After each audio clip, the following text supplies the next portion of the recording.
প্রতিদিন গীতাপাঠ শুনলে মন শান্ত হয়, জীবনে সঠিক পথ দেখাতে সাহায্য করে। দুঃখ, ভয়, রাগ দূর হয়, আত্মবিশ্বাস বৃদ্ধি পায়। কর্ম ও ভক্তির মাধ্যমে হৃদয়ের শক্তি, ঘরে শান্তি ও জীবনে আলো নিয়ে আসে। তাই প্রতিদিন আমাদের চ্যানেল থেকে 2টি শ্লোক সহ একটি পাঠ শুনুন। দ্রোণম চ ভীষ্মম চ জয়দ্রথম চ কর্ণম তথা জ্ঞানোপি যোধো বীরান ময়া হতাংস্ত্বং জোহিমা ব্যথিষ্ঠা ইউধিবস্য জিতাসি রণে শপথনান। দ্রোণ, ভীষ্ম, জয়দ্রথ, কর্ণ এবং অন্যান্য বীর যোদ্ধাদের যাদের আমি পূর্বেই নিহত করেছি তাদের তুমি বিনাশ করো, শোক করো না। যুদ্ধ করো, যুদ্ধে তুমি শত্রুদের জয় করবে।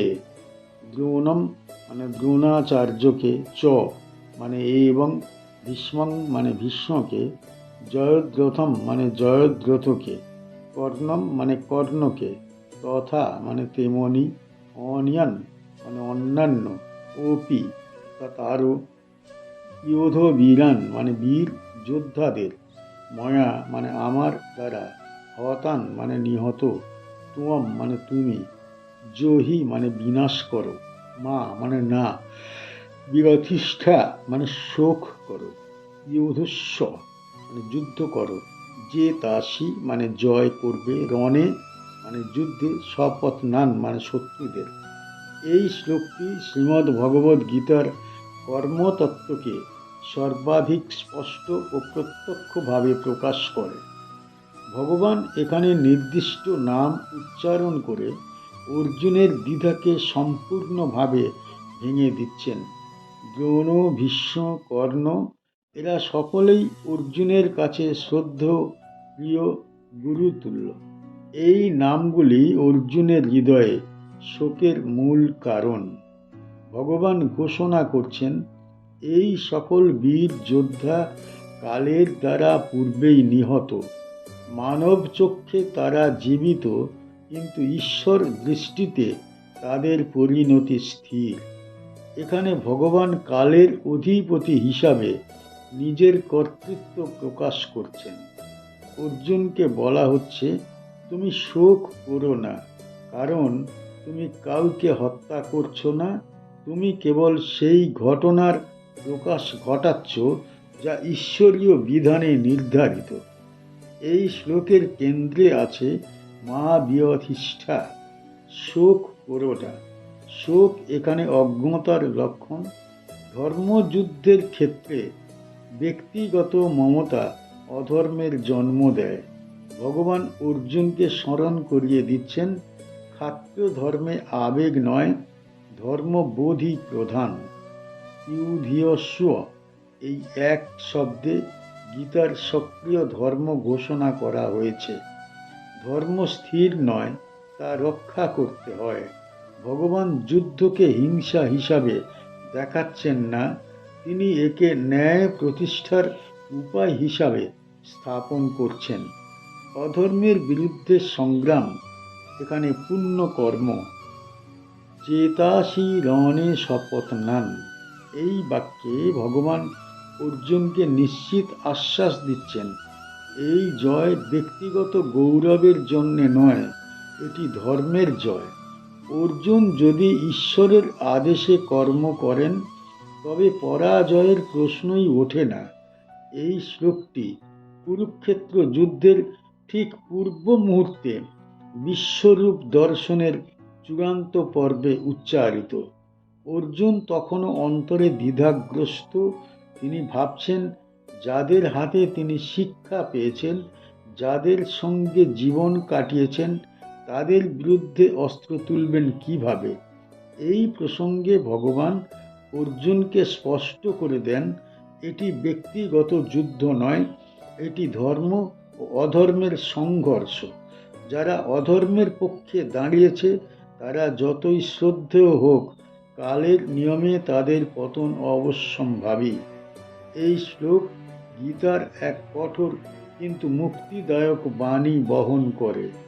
ঈশ্বর এখানে আবেগের ঊর্ধ্বে উঠে ন্যায়ের কথা বলছেন। অর্জুনকে বলা হচ্ছে, তুমি কেবল যোদ্ধা নও, তুমি ধর্মের বাহক। এই বাণী সকল যুগের মানুষের জন্য প্রযোজ্য। যেখানে অন্যায় প্রতিষ্ঠিত, সেখানে নীরবতা পাপ। ভগবানের আদেশে কর্ম করা সত্য ভক্তি। এই শ্লোক অর্জুনকে সম্পূর্ণ প্রস্তুত করে তোলে। শোকের জায়গায় কর্তব্য, ভয়ের জায়গায় বিশ্বাস, সংশয়ের জায়গায় আত্মসমর্পণ। এই রূপান্তর গীতার সার্থকতা। কি শিখতে পারি এই শ্লোক থেকে? এই শ্লোকে শ্রী ভগবান অর্জুনকে শেষ দ্বিধা থেকে মুক্ত করবার দৃঢ় আশ্বাস দিচ্ছেন। দ্রোণ, ভীষ্ম, জয়দ্রথ, কর্ণ, যারা সকলে পরাক্রমশালী ও সম্মানীয় যোদ্ধা, তাদের নাম উল্লেখ করে তিনি স্পষ্ট করে দেন, এরা ইতিমধ্যে সকলেই তাঁর দ্বারা নিহত। অর্জুনকে বলা হচ্ছে তিনি যেন ব্যক্তিগত আবেগ, শ্রদ্ধা বা ভয়ের দ্বারা বিচলিত না হন। কারণ এখানে যুদ্ধটি ব্যক্তিগত নয়, এটি ধর্ম ও অধর্মের সংঘর্ষ, যেখানে পরিণতি আগেই নির্ধারিত। এই শ্লোক আমাদের শেখায় যে কর্তব্য পালনের পথে আবেগগত দুর্বলতা অনেক সময় সত্যকে আড়াল করে দেয়। শ্রদ্ধেয় বা শক্তিশালী বলেই কেউ অধর্মের পক্ষে দাঁড়ালে তাকে প্রশ্নের ঊর্ধ্বে রাখা যায় না। শ্রী ভগবান অর্জুনকে সাহস ও দৃঢ়তার সঙ্গে যুদ্ধ করতে বলেন, কারণ ধর্মের পথে স্থির থাকলে জয় অনিবার্য। এই বাণী মানুষকে শেখায় ভয় ও মোহ ত্যাগ করে ন্যায়ের পক্ষে দাঁড়ানোই প্রকৃত বীরত্ব, আর সেই পথেই শেষ পর্যন্ত বিজয় নিশ্চিত হয়। সঞ্জয় উবাচ এতচ্ছুত্वा বচনং কেশবস্য পীতাঞ্জলির্বেপমানঃ কিরীটি নমস্কৃত্বা ভুয়ো এবাহ কৃষ্ণং সগদ্গদং ভীতঃ প্রণম্য। সঞ্জয় বললেন, কেশবের এই বাণী শ্রবণ করে মুকুটধারী অর্জুন কাঁপতে কাঁপতে করজোড়ে দাঁড়ালেন। তিনি পুনরায় কৃষ্ণকে প্রণাম জানিয়ে ভীত ও ব্যাকুল কণ্ঠে কাঁপা কাঁপা স্বরে কথা বললেন। সঞ্জয় উবাচ, মানে সঞ্জয় বললেন, এতৎ মানে এই, শ্রুত্বা মানে শ্রবণ করে, বচনম মানে বাণী, কেশবস্য মানে কেশবের, পীতাঞ্জলি মানে করজোড় করা, বেপমানঃ মানে কাঁপতে থাকা, কিরীটি মানে মুকুটধারী অর্জুন, নমস্কৃত্বা মানে প্রণাম করে, ভুবঃ মানে পুনরায়, এব মানে নিশ্চয়ই, আহ মানে বললেন, কৃষ্ণম শ্রীকৃষ্ণকে, সগদ্গদম মানে কাঁপা কাঁপা কণ্ঠে, ভীত মানে অত্যন্ত ভীত, প্রণম্য মানে প্রণত হয়ে। এই শ্লোকটি বিশ্বরূপ দর্শনের পর অর্জুনের মানসিক অবস্থার এক গভীর ও মানবিক চিত্র অঙ্কন করে। এখানে আর কোনো প্রশ্ন নেই, কোনো তর্ক নেই, কোনো দ্বিধা প্রকাশ নেই, আছে কেবল ভয়, বিস্ময় ও পরম ভক্তির একসঙ্গে উদ্ভাস। ভগবানের কালরূপী বাণী শ্রবণ করবার পর অর্জুন উপলব্ধি করেন, তিনি যাকে বন্ধু ভেবেছিলেন, যাকে সখার মতো সম্বোধন করেছিলেন, তিনি সেই পরমেশ্বর যিনি সমস্ত জগতের নিয়ন্তা। এই উপলব্ধি অর্জুনের শরীর ও মনে কম্পন সৃষ্টি করে। তাই বলা হয়েছে তিনি বেপমান অর্থাৎ কাঁপছেন। পীতাঞ্জলি শব্দটি অত্যন্ত তাৎপর্যপূর্ণ। করজোড় করা মানে অহংকারের সম্পূর্ণ বিসর্জন। অর্জুন আর যোদ্ধা হিসাবে দাঁড়িয়ে নেই, তিনি ভক্ত হিসাবে নত। তাঁর মুকুট, তাঁর বীরত্ব, তাঁর ধনুর্বিদ্যা সব কিছু যেন সেই মুহূর্তে অর্থহীন হয়ে যায়। সগদ্গদম এই শব্দযুগল অর্জুনের অন্তরের গভীর ব্যাকুলতা প্রকাশ করে। কণ্ঠে কথা স্পষ্ট নয়, ভয় ও ভক্তিতে বাক্য জড়িয়ে যাচ্ছে।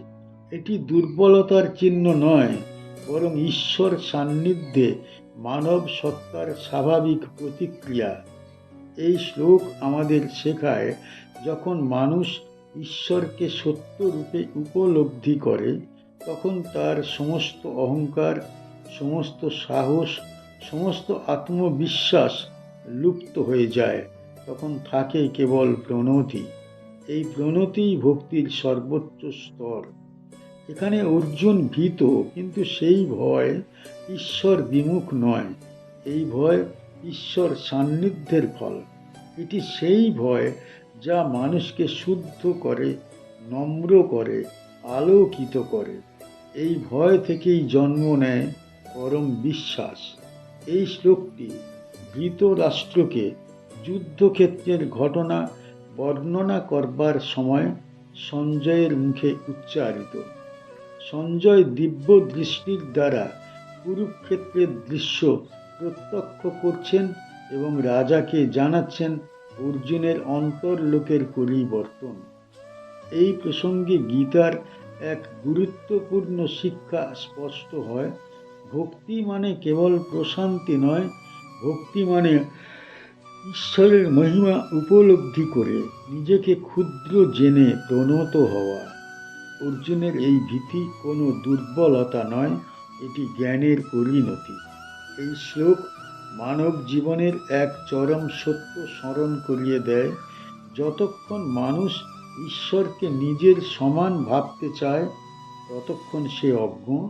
আর যখন সে ঈশ্বরের মহত্ব উপলব্ধি করে নত হয়, তখনই জ্ঞানের দ্বার উন্মুক্ত হয়। এখানে ভয়, ভক্তি ও প্রণতি এই তিনটি এক সূত্রে আবদ্ধ। এই অবস্থাই মানব জীবনের পরম সাধনা। কি শিখতে পারি এই শ্লোক থেকে? এই শ্লোকে সঞ্জয় অর্জুনের অন্তরের গভীর পরিবর্তনের ছবি তুলে ধরেছেন। শ্রীকৃষ্ণের সেই মহাভয়ঙ্কর অথচ সত্যপূর্ণ বাণী শ্রবণ করে অর্জুন আর প্রশ্ন বা তর্কে থাকেন না। তিনি কৃতাঞ্জলি হয়ে দেহে কম্পন নিয়ে মুকুটধারী বীর থেকেও এক সম্পূর্ণ নম্র ভক্তে রূপান্তরিত হন। এখানে তাঁর কাঁপুনি ভয়ের লক্ষণ হলেও তা অজ্ঞতার জন্য নয়, বরং পরম সত্য উপলব্ধির ফলে জন্ম নেওয়া শ্রদ্ধা মিশ্রিত ভয়। এই মুহূর্তে অর্জুন নিজের সীমাবদ্ধতাকে স্পষ্টভাবে উপলব্ধি করেন। এই শ্লোক আমাদের শেখায়, ঈশ্বরের মহিমা উপলব্ধি হলে মানুষের অহংকার স্বতঃস্ফূর্তভাবে লুপ্ত হয়। শক্তি, বীরত্ব বা জ্ঞান তখন সবই গৌণ হয়ে যায়, আর প্রাধান্য পায় বিনয় ও আত্মসমর্পণ। ভীত কণ্ঠে হলেও অর্জুনের প্রণাম আসলে ভক্তির চূড়ান্ত রূপ, যেখানে ভয় ও প্রেম একাকার হয়ে যায়। এই বোধ মানুষকে শেখায়, প্রকৃত জ্ঞান তর্কে নয়, বরং গভীর শ্রদ্ধা ও আত্মসমর্পণের মধ্য দিয়েই হৃদয়ে প্রতিষ্ঠিত হয়। আমাদের চ্যানেলের গীতা পাঠ কেমন হয়েছে, ব্যাখ্যা কেমন হয়েছে, আপনার কেমন লেগেছে কমেন্ট বক্সে অবশ্যই জানাবেন, এবং প্রতিনিয়ত গীতা পাঠ শোনার জন্য চ্যানেলটা অবশ্যই সাবস্ক্রাইব করে রাখুন। দেখা হচ্ছে পরের ভিডিও।